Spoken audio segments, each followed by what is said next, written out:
Did you know that lesbian, gay, and bisexual women respond more positively to tobacco marketing? It's a hidden epidemic that's been lurking in the shadows, and the time has come to shine a light on it. Our understanding of this issue has been greatly enhanced by the work of Ollie Gans, a faculty member at the Rutgers Institute for Nicotine and Tobacco Studies and an assistant professor at the Rutgers School of Public Health. Gans has conducted 2 pivotal studies that have delved deep into the relationship between the LGBTQ community and tobacco marketing.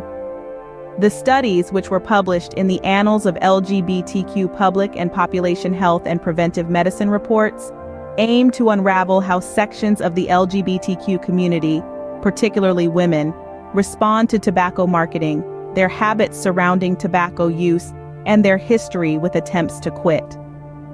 The data used for these investigations were drawn from 2 large national datasets, the Population Assessment of Tobacco and Health Study and the National Survey on Drug Use and Health. What Gans found was both alarming and enlightening. Lesbian, gay, and bisexual women were found to be more receptive to tobacco marketing, more inclined to smoke cigarettes daily, and face more challenges when trying to quit. This is not to say that all women within these groups are smokers, far from it. But the data suggests that they are more vulnerable to the allure of tobacco marketing. But why is this so? The answer, Gans suggests, may lie in the targeted advertising and promotions of tobacco companies. Predatory marketing practices have been aimed at sexual minority individuals, exploiting their vulnerabilities and contributing to higher rates of tobacco use. In particular, the study found that bisexual women were more susceptible to marketing for cigarettes, cigars, e-cigarettes, and smokeless tobacco compared to heterosexual women. This heightened receptivity to tobacco marketing, coupled with higher smoking rates and difficulties in quitting, paints a troubling picture. But let's remember, this is not just a matter of individual choice, but a systemic issue that needs targeted solutions. The question is, what will these solutions look like? And how can we ensure they reach the people who need them most? The journey to answering these questions begins with awareness and understanding, and that's precisely what we'll delve into next. We sat down with Ollie Gans, the lead author of the studies, who shared some enlightening insights. Ollie Gans, an esteemed faculty member at the Rutgers Institute for Nicotine and Tobacco Studies, stressed the importance of understanding how sexual minority populations receive tobacco marketing. From previous studies, we know that sexual minority individuals are more likely to use tobacco products than heterosexual individuals. This may be because tobacco companies have targeted this population with advertising and promotions, Gans explained. The main thing we wanted to understand in this study is, given that sexual minority individuals are exposed to more tobacco advertising than heterosexual individuals, are there also differences in terms of how receptive they are to the ads? What Gans and her team found was groundbreaking. What was unique about our study is that we were able to look at subsets of the LGBT population: gay men, bisexual men, lesbian gay women, and bisexual women, rather than looking at them as one group, she shared. By looking at these subgroups, we discovered that lesbian, gay, and bisexual women were more likely to be receptive to marketing for tobacco products overall, and that bisexual women, but not lesbian gay women, were more likely to be receptive to marketing for cigarettes, cigars, e-cigarettes, and smokeless tobacco, compared with heterosexual women. The team also discovered intriguing findings among men.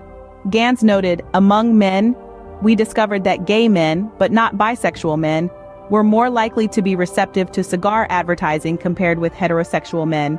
We also found that gay and bisexual men were more likely to be receptive to e-cigarette advertising compared with heterosexual men. Gans's study took a deep dive into cigarette use behaviors among these subgroups. We discovered that sexual minority women, particularly bisexual women, are smoking at higher rates and are having a harder time quitting compared with heterosexual women. We also found that the differences in prevalence of cigarette smoking between lesbian, gay, and bisexual women and heterosexual women was much greater than between the prevalence between sexual minority men and heterosexual men. These findings highlight the need for more support and resources for sexual minority women, particularly bisexual women. Gans emphasized, this population presents unique challenges such as greater mental health problems, and there is a need for more resources and tailored interventions to support them in quitting smoking. Furthermore, Gans believes these findings can inform future policy decisions. In order for tobacco control policies and regulations to be effective, they need to take into account these differences and the unique challenges faced by sexual minority individuals, she stated. As Ali Gans points out, the differences we see are not random, they are the result of targeted marketing strategies. The consequences of this targeted marketing extend far beyond mere numbers. Let's delve into the health implications of higher tobacco usage rates among lesbian, gay, and bisexual women.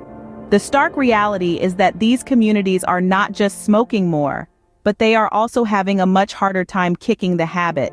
This isn't simply an issue of willpower, but rather a complex interplay of sociocultural factors and targeted marketing strategies. Let's start with the basics. The health risks associated with smoking are well documented. From lung cancer to heart disease, the list of potential health problems is long and harrowing. Now, imagine these risks amplified in communities that are already marginalized, already facing a plethora of health disparities. The picture becomes significantly bleaker. For lesbian and bisexual women, the struggle to quit smoking is often exacerbated by additional factors. These may include higher levels of stress, anxiety, and depression, which are unfortunately more prevalent in sexual minority populations. The relief smoking provides, albeit temporary and harmful in the long run, can be a powerful deterrent to quitting. Moreover, the tobacco industry's targeted marketing towards these communities can make quitting seem even more daunting. Picture the tobacco industry as a relentless suitor, continually wooing its target with appealing ads and promotions. This relentless pursuit not only fosters a positive attitude towards smoking, but also normalizes it within these communities. But let's not forget about the impact on bisexual women.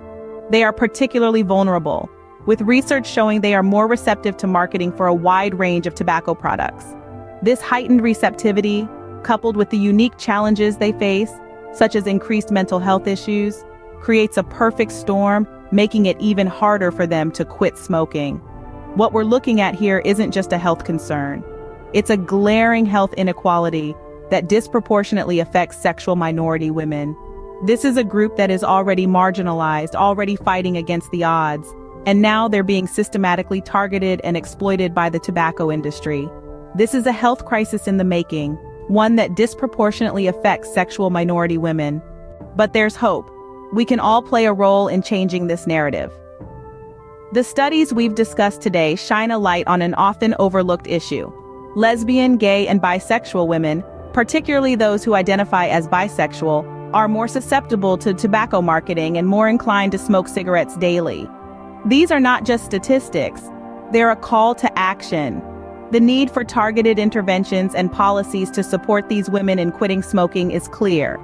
It isn't enough to have general anti-smoking campaigns and policies. We need initiatives that understand and address the unique challenges faced by sexual minority women, especially bisexual women. These challenges can include greater mental health problems, societal pressures, and targeted marketing by tobacco companies. It's essential that interventions aimed at helping these women quit smoking are equipped to address these specific issues. But these interventions won't just materialize out of thin air. They need to be backed by strong, informed policies. Policies that are designed to protect and support sexual minority women. Policies that take into account the specific ways in which tobacco marketing targets this group. And that's where you come in. Public support is crucial in advocating for these policy changes. It's up to us to raise our voices, to ensure these issues are given the attention they deserve. It's up to us to demand policies that protect some of the most vulnerable members of our society. So how can you help? Start by educating yourself and others about these issues. Share the findings of these studies. Spread the word about the disproportionate impact of tobacco marketing and smoking on lesbian, gay, and bisexual women. Next, advocate for change. Write to your local representatives. Demand that they support policies aimed at protecting sexual minority women from targeted tobacco marketing. Demand that they back interventions aimed at helping these women quit smoking. And finally, show your support for these women. Let them know they're not alone in their struggle. Offer them your understanding, your empathy, your solidarity. Remember, This isn't just about smoking. It's about equality, about ensuring that everyone, regardless of their sexual orientation, has the same chance at a healthy life. It's about challenging the status quo and demanding better for those who've been left behind. This is a call to action, a call to stand up for what's right, to fight for a healthier, fairer world. Your voice can make a difference. Support policies and interventions that help lesbian, gay, and bisexual women quit smoking. Together we can make a healthier world for everyone.